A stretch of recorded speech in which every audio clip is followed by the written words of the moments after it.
Les banques profiteraient-elles de la détresse des clients qui perdent un proche? Elles seraient nombreuses à faire payer des frais pour la fermeture de comptes de personnes décédées. Elles appellent cela des frais de succession bancaire et peuvent réclamer de 200 à 600 euros.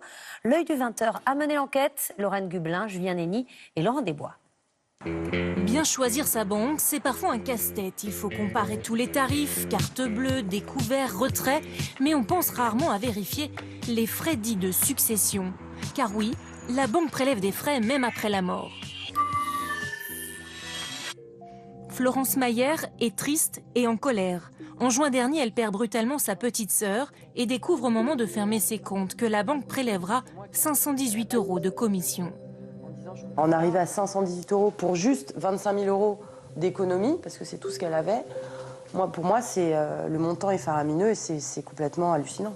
Des frais que la banque justifie par le recensement des comptes, les échanges avec le notaire et les services fiscaux, ou encore l'analyse des pièces héréditaires. Pour vous, le service rendu justifie pas cette somme? Ah, pas du tout. C'est une succession qui est plus que facile, puisqu'il y a un seul héritier.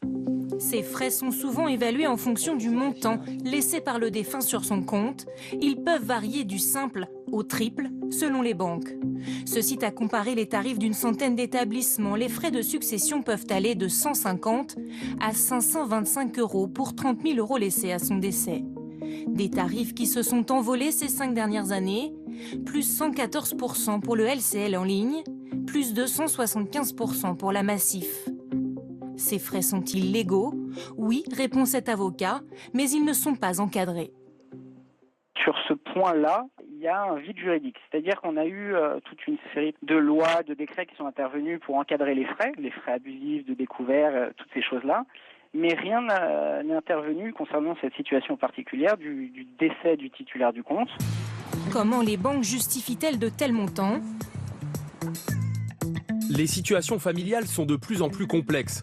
L'éloignement et la dispersion des membres d'une même famille constituent une difficulté lorsqu'il s'agit de rassembler les éléments du dossier ou d'identifier des ayants droit qui ne se déclarent pas d'eux-mêmes. Faux, affirme cette association des usagers des banques. Les banquiers vont nous indiquer « Ah, ce sont des frais de succession ». Alors on leur demande ce qu'ils font.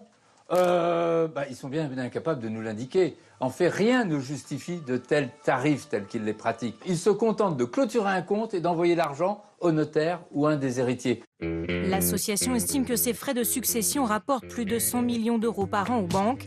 Elle réclame leur plafonnement. Nous partons à présent dans le